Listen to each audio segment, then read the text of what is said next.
नमस्कार, मैं मुकेश एडवोकेट। आज 28 सितंबर हमारे अमर शहीद सरदार भगत सिंह जी के ऐतिहासिक जन्म दिवस के शुभ अवसर पर अपने सभी क्षेत्रवासियों और भारतवासियों को हार्दिक शुभकामनाओं के साथ हार्दिक अभिनंदन करता हूँ।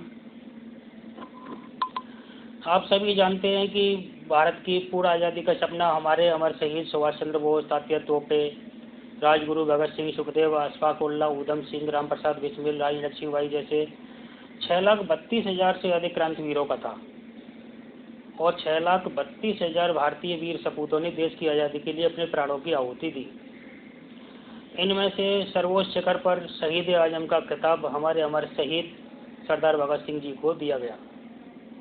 इसलिए आज हम सरदार भगत सिंह जी के जन्म दिवस पर उनकी जीवन शैली के विषय में अपने विचार रखने का छोटा सा प्रयास करेंगे, जिनके विषय में कम सुनने को मिलता है। तो सरदार भगत सिंह जी का जन्म 28 सितंबर 1907 को पंजाब के जिला लायलपुर के गांव बंगा में हुआ था। श्री किशनलाल और श्रीमती विद्यावती देवी जी को उनके माता पिता बनने का गौरव प्राप्त हुआ। अमृतसर में 13 अप्रैल 1919 को हुए जलियांवाला बाग हत्याकांड ने भगत सिंह की सोच पर गहरा प्रभाव डाला था। लाहौर के नेशनल कॉलेज की पढ़ाई छोड़कर भगत सिंह ने भारत की आज़ादी के लिए नौजवान भारत सभा की स्थापना की थी। वर्ष 1922 में चौरी चौरा हत्याकांड के बाद गांधी जी ने जब किसानों का साथ नहीं दिया था, तब भगत सिंह बहुत निराश हुए थे। उसके बाद उनका अहिंसा से विश्वास कमजोर हो गया और वो इस निष्कर्ष पर पहुंचे कि सशस्त्र क्रांति ही स्वतंत्रता दिलाने का एकमात्र रास्ता है। उसके बाद वे चंद्रशेखर आज़ाद के नेतृत्व में गठित हुई गदर दल के हिस्सा बन गए। काकोरी कांड में राम प्रसाद बिस्मिल सहित 4 क्रांतिवीरों को फांसी व 16 अन्य को कारावास की सजाओं से भगत सिंह इतने अधिक आहत हुए कि चंद्रशेखर आज़ाद के साथ उनकी पार्टी हिंदुस्तान रिपब्लिक एसोसिएशन से जुड़ गए और उसे एक नया नाम दिया, हिंदुस्तान सोशलिस्ट रिपब्लिक एसोसिएशन। इस संगठन का उद्देश्य सेवा, त्याग और पीड़ा झेल सकने वाले नवयुवक तैयार करना था। भगत सिंह ने राजगुरु के साथ मिलकर 17 दिसंबर 1928 को लाहौर में सहायक पुलिस अधीक्षक रहे अंग्रेज अधिकारी जेपी सैंडर्स को मारा।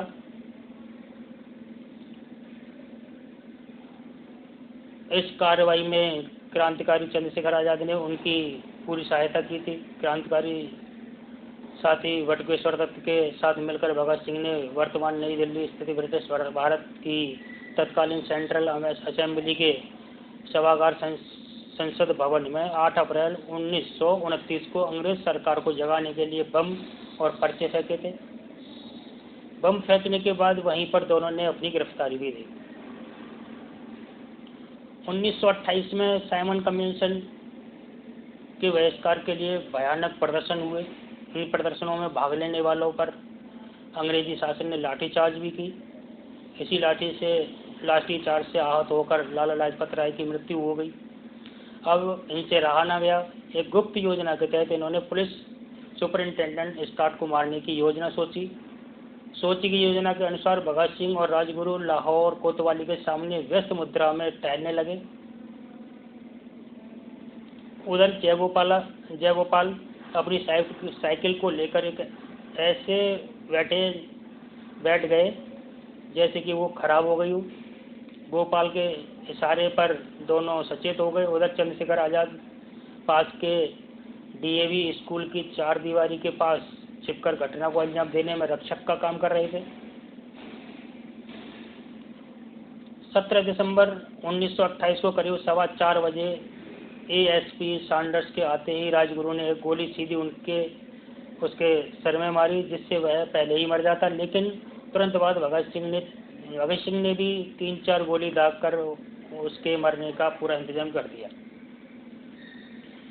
ये दोनों जैसे ही भाग रहे थे कि एक सिपाही चनन सिंह ने इनका पीछा करना शुरू कर दिया। चंद्रशेखर आज़ाद ने उसे सावधान किया, आगे बढ़े तो गोली मार दूंगा। नहीं मारने पर आज़ाद ने उसे गोली मार दी और वो वहीं पर मर गया। इस तरह इन लोगों ने लाला लाजपत राय की मौत का बदला ले लिया। भगत सिंह रक्तपात के पक्षधर नहीं थे, परंतु वे वामपंथी विचारधारा को मानते थे तथा कार्ल मार्क्स के सिद्धांतों से उनका ताल्लुक था और उन्हीं विचारधाराओं को वे आगे बढ़ा रहे थे। यद्यपि वे समाजवाद के पक्के पोषक भी थे, कालांतर में उनके विरोधी द्वारा उनको अपने विचारधारा बताकर युवाओं को भगत सिंह के नाम पर बरगलाने के आरोप लगते रहते थे। कांग्रेस के सत्ता में रहने के बावजूद भगत सिंह को कांग्रेस शहीद का दर्जा नहीं दिलवा पाए, क्योंकि वे भगत सिंह के नाम का इस्तेमाल युवाओं को अपनी पार्टी से जोड़ने के लिए करते थे। उन्हें पूंजीपतियों की मजदूरों के प्रति शोषण की नीति पसंद नहीं आती थी। उस समय चूँकि अंग्रेजी सर्वेसर्वा थे तथा बहुत कम भारतीय उद्योगपति उन्नति कर पाए थे, तथा अंग्रेजों के मजदूरों के प्रति अत्याचार से उनका विरोध स्वाभाविक था। मजदूर विरोधी ऐसी नीतियों को ब्रिटिश संसद में पारित न होने देना उनके दल का निर्णय था। सभी चाहते थे कि अंग्रेजों को पता चलना चाहिए कि हिंदुस्तानी जाग चुके हैं, उनके हृदय में ऐसी नीतियों के प्रति आक्रोश है। ऐसा करने के लिए ही उन्होंने दिल्ली की केंद्रीय असेंबली में बम फेंकने की योजना बनाई थी। भगत सिंह चाहते थे कि इसमें कोई खून खराबा न हो और अंग्रेजों तक उनकी आवाज़ भी पहुंचे। हालांकि प्रारंभ में उनके दल के सब लोग ऐसा नहीं सोचते थे, पर अंत में सर्वसम्मति से भगत सिंह तथा बटुकेश्वर दत्त का नाम चुना गया। निर्धारित कार्यक्रम के अनुसार 8 अप्रैल 1929 को केंद्रीय असेंबली में इन दोनों ने एक ऐसे स्थान पर बम फेंका जहां कोई मौजूद नहीं था, अन्यथा उसे चोट लग सकती थी। पूरा हॉल धुएं से भर गया। भगत सिंह चाहते तो भाग भी सकते थे, पर उन्होंने पहले ही सोच रखा था कि उन्हें दंड स्वीकार है, चाहे वह फांसी ही क्यों न हो। अंततः उन्होंने भागने से मना कर दिया। उस समय वे दोनों खाकी कमीज तथा निक्कर पहने हुए थे। बम फटने के बाद उन्होंने इंकलाब जिंदाबाद, साम्राज्यवाद मुर्दाबाद का नारा लगाया और अपने साथ लाए हुए पर्चे हवा में उछाल दिए। इसके कुछ ही देर बाद पुलिस आ गई और दोनों को गिरफ्तार कर दिया गया। जेल में भगत सिंह करीब 2 साल रहे। इस दौरान वे लेख लिखकर अपने क्रांतिकारी विचार व्यक्त करते रहते थे। जेल में रहते हुए भी उनका अध्ययन लगातार जारी रहा। उनके उस दौरान लिखे गए लेख व सगे संबंधियों को लिखे गए पत्र आज भी उनके विचारों के दर्पण हैं। अपने लेखों में उन्होंने कई तरह से पूंजीपतियों को अपना शत्रु बताया है। उन्होंने लिखा कि मजदूरों का शोषण करने वाला चाहे एक भारतीय ही क्यों ना हो, वह उनका शत्रु है। उन्होंने जेल में अंग्रेजी में एक लेख भी लिखा जिसका शीर्षक था मैं नास्तिक क्यों हूँ। जेल में भगत सिंह व उनके साथियों ने 64 दिनों तक भूख हड़ताल की।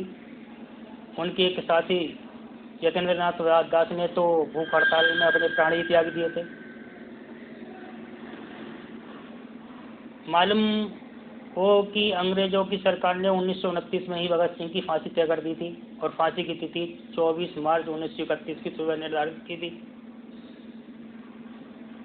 उससे पहले 6 अगस्त 1930 को अदालत ने भगत सिंह को भारतीय दंड संहिता की धारा 129, 302 तथा विस्फोटक पदार्थ अधिनियम की धारा 4 और 6F तथा आईपीसी की धारा 120 के अंतर्गत अपराधी सिद्ध किया। 7 अक्टूबर 1930 को अदालत के द्वारा 68 पन्नों का एक निर्णय दिया गया, जिसमें भगत सिंह, सुखदेव तथा राजगुरु को फांसी की सजा सुनाई गई। फांसी की सजा सुनाए जाने के साथ ही लाहौर में धारा 144 लगा दी गई, जिससे कोई विद्रोह न हो। इसके बाद भगत सिंह की फांसी की माफ़ी के लिए प्रीवी परिषद में अपील दायर की गई, परंतु यह अपील 10 जनवरी 1931 को रद्द कर दी गई। इसके बाद तत्कालीन कांग्रेस अध्यक्ष पंडित मदन मोहन मालवीय ने वायसराय के सामने सजा माफ़ी के लिए 14 फरवरी 1931 को एक अपील दायर की।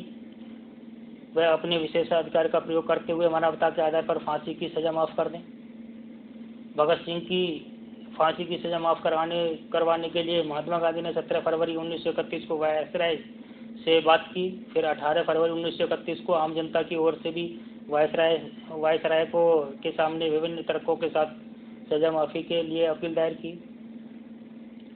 उस समय गांधी जी लंदन गए और वहाँ अंग्रेजों के नेता इरविन से मिले। इरविन ने गांधी जी को एक ऑफर दिया कि हम भगत सिंह की फांसी की सज़ा माफ़ कर देंगे। तो गांधी जी ने कहा कि बिना शर्त। तो इरविन बोला कि नहीं, एक शर्त तो है, वो ये कि भगत सिंह हमें अपना माफ़ीनामा लिख कर दें कि मैं आगे कभी अंग्रेज़ों के खिलाफ बगावत नहीं करूँगा, मुझे अपनी गलती का एहसास है, मुझे माफ़ किया जाए। तो हम भगत सिंह की फांसी की सज़ा माफ़ कर देंगे। तो गांधी जी ने कहा कि मुझे कुछ समय दो, मैं पहले भगत सिंह की सहमति ले लूँ, भगत सिंह की बिना सहमति के मैं कुछ नहीं कह सकता। तो गांधी जी ने एक व्यावहारिक और अच्छे व्यक्तित्व वाले व्यक्ति को लंदन से भारत में टेलीग्राम किया। उनका नाम था तेज बहादुर सप्रू, जो इलाहाबाद हाई कोर्ट के श्रेष्ठ वकील माने जाते रहे। गांधी जी ने उनको बोला कि आप लाहौर जेल में जाओ, जहाँ पर भगत सिंह कह दें, उनसे मिलो और बताओ कि एवन ऐसा कह रहा है। तो सप्रू जी लाहौर जेल गए और भगत सिंह को समझाने की कोशिश की और कहा कि आप माफ़ीनामा लिख कर दे दो, अगर आप जिंदा रहोगे तो और भी बहुत से क्रांतिकारियों को ट्रेनिंग देकर तैयार कर लोगे और आगे भी अंग्रेजों से लड़ सकोगे। तो भगत सिंह ने कहा कि मुझे अंग्रेजों की कोई शर्त मंजूर नहीं है, क्योंकि मैंने कोई गलती नहीं की है और मैं चाहता हूं कि मुझे फांसी हो, क्योंकि भारत के नौजवान अभी 1880 से ठंडे पड़े हुए हैं। मुझे पता है मेरी फांसी होने के बाद अनेकों भगत सिंह अंग्रेजों से लड़ने के लिए खड़े हो जाएंगे और अगर फांसी नहीं हुई तो कोई भी भगत सिंह भारत में पैदा नहीं होगा, क्योंकि इसका एक कारण है, हर एक भारतीय मरने से नहीं डरता, लेकिन जो मरने से पहले का दर्द है वो काफ़ी तकलीफ देता है। हम पहले 2 बार गलती कर चुके हैं। एक 1857 में जब क्रांति हुई, क्रांति का बिगुल बजाने की तारीख 30 मई 1857 रखी गई थी, लेकिन उस वक्त एक गलती की थी जिसका अंग्रेजी सरकार को बहुत बड़ा लाभ मिला। क्रांति की तारीख 30 मई निश्चित की गई थी, लेकिन हमारे कुछ नौजवानों ने पहले ही जोश में आकर कहीं 30 अप्रैल को, कहीं 1 मई को, तो कहीं 2 मई को, तो कहीं 10 मई को क्रांति का बिगुल बजा दिया था और अंग्रेजों ने अपनी फोर्स भेज कर उस पर काबू पा लिया था। अगर एक साथ ये ज्वाला भड़की होती तो हम तभी आज़ाद हो गए होते। ऐसे ही 1919 में जलियांवाला बाग कांड हुआ और ऐसा कहते हुए भगत सिंह ने सप्रू जी की कोई बात नहीं मानी और सप्रू जी ने लौटकर फिर गांधी जी को टेलीग्राम किया कि बापू आप भगत सिंह के बारे में कोई समझौता ना करें तो अच्छा रहेगा और मैं भी भगत सिंह की बातों से सहमत हूँ। यह सब कुछ भगत सिंह की इच्छा के खिलाफ हो रहा था, क्योंकि भगत सिंह नहीं चाहते थे कि उनकी फांसी की सजा माफ हो। इधर लंदन के इंडिया हाउस में क्रांतिवीरों की मीटिंग चल रही थी भगत सिंह की फांसी के विषय में कि भगत सिंह की फांसी होती है तो हम विद्रोह करेंगे। यहाँ एक बात बता दूँ, लंदन का इंडिया हाउस श्यामजी कृष्ण वर्मा ने अपनी कमाई से बनवाया था, जो एक भारतीय थे, जहाँ पर भारतीय क्रांतिकारियों को रहने, खाने पीने और क्रांति की ट्रेनिंग दी जाती थी। उस समय भगत सिंह की फांसी की चर्चा ब्रिटिश पार्लियामेंट में रोज होने लगी थी। अजीब विडम्बना देखिए कि फांसी भगत सिंह को होने वाली थी और घबराए हुए अंग्रेज थे, सोचते थे कि हमारे परिवार जो भारत में रह रहे हैं उनका क्या होगा, क्योंकि बहुत बड़ा संग्राम होने वाला है। भगत सिंह की फांसी के बाद अंग्रेजों ने भारत में एक नई संस्था बनाई थी, LIU, मतलब लोकल इंटेलिजेंसी यूनिट, जो अंग्रेजों को गुप्त सूचनाएं भेजने का काम करती थी और आज भी भारत में चल रही है। उसकी रिपोर्ट बार बार अंग्रेजी सरकार को जा रही थी कि अगर भगत सिंह को फांसी होती है तो उनके परिवार वाले भगत सिंह का शव लेकर पूरे सम्मान के साथ जुलूस निकालेंगे और उस जुलूस को देखते ही भारतीयों का खून उबलेगा और आम आदमी के साथ साथ अंग्रेजी सरकार के अधीन काम करने वाले भारतीय भी विद्रोह करेंगे। ऐसी ज्वाला भड़केगी कि अंग्रेजों का भारत में रहना तो दूर की बात, जान बचाना मुश्किल हो जाएगा। तो ब्रिटिश पार्लियामेंट के संसद में एक आपातकालीन मीटिंग हुई कि कुछ ऐसा किया जाए कि भगत सिंह की फांसी हो जाए और किसी को पता भी न चले। तो उन्होंने योजना बनाई कि भगत सिंह को एक दिन पहले ही फांसी दे दी जाए और सबको जला दिया जाए। जब फांसी वाले दिन भगत सिंह के परिवार वाले सब लेने आएंगे तो उनको राख मिलेगी और उन्होंने लाहौर की जेल के सुपरिंटेंडेंट को यही आदेश दिया। तो भगत सिंह को एक दिन पहले 23 मार्च 1931 की रात को ही फांसी दे दी गई। फांसी देने के बाद सबको एक कपड़े में लपेटा और सब्जी लाने वाले ट्रक में रख दिया। उस ट्रक के साथ चार सिपाहियों को भेजा और उनको आदेश दिया कि आपको किसी से बात नहीं करनी है और सबको कहीं नदी के किनारे जलाकर राख को उसमें बहा देना है। उस ट्रक का जो ड्राइवर था वो भी भारतीय था, पेट पालने के लिए अंग्रेजों की नौकरी करता था, लेकिन भगत सिंह के प्रति उसको लगाव था, उसकी संवेदनाएं थी। उसको अंग्रेजी ऑफिसरों ने बुलाया और आदेश दिया कि आपको कुछ भी बोलना नहीं है, ये जो 4 सिपाही करेंगे उसमें आपको सहयोग करना होगा और आप सिपाहियों से बात नहीं करोगे। उसके बाद वो ट्रक लेकर वहाँ से चल दिया, लेकिन उसके मन में बेचैनी होने लगी और शक होने लगा कि ऐसा क्या हो रहा है जो उससे छुपाया जा रहा है। तो उसने जानबूझकर ट्रक को रास्ते में रोक दिया और ट्रक के पीछे गया जहाँ वो 4 सिपाही बैठे थे। तो उसने पूछा कि भाई इस कपड़े में क्या है? तो सिपाहियों ने कहा कि आपको आदेश मिला है कि हमसे तो बात ही नहीं करनी है। तो वो बोला कि भाई आप भी भारतीय ही हो और मैं भी भारतीय ही हूँ, हम अपने परिवार को पालने के लिए अंग्रेजों की नौकरी करते हैं, मैं किसी से कुछ नहीं कहूँगा, अब मुझे बता दो। तो उनमें से एक टूट गया और उसने बोल दिया कि इसमें भगत सिंह का शव है, अंग्रेजी हुकूमत के आदेश से गुप्त तरीके से एक दिन पहले फांसी दे दी गई और हमें आदेश मिला है कि सबको कहीं जला दें जिससे किसी को कुछ पता न चले। तो ड्राइवर पूरा खेल समझ गया और कहा कि चलो ठीक है। फिर उसने ट्रक को दौड़ाना शुरू किया और भारत पाकिस्तान के बॉर्डर पर अमृतसर के पास हुसैनीवाला में जाकर ट्रक रोक दिया और उन सिपाहियों को पीछे आया, ट्रक के पीछे आया और उन सिपाहियों को बोला कि मैं लकड़ियाँ लेकर आता हूँ, तब तक आप ट्रक में ही बैठो। और वो वहाँ से थोड़ी दूर के लिए तो धीरे धीरे चला और उसके बाद उसने दौड़ लगा दी हुसैनीवाला की ओर। वहाँ जाकर उसने शोर मचाया कि भगत सिंह को अंग्रेजों ने छुपकर फांसी दे दी। फिर वहाँ से लोग ट्रक की ओर भागे। तो ये देखकर वो 4 सिपाही ट्रक छोड़कर भाग गए और हुसैनीवाला के लोगों ने भगत सिंह का शव अपने कब्जे में ले लिया।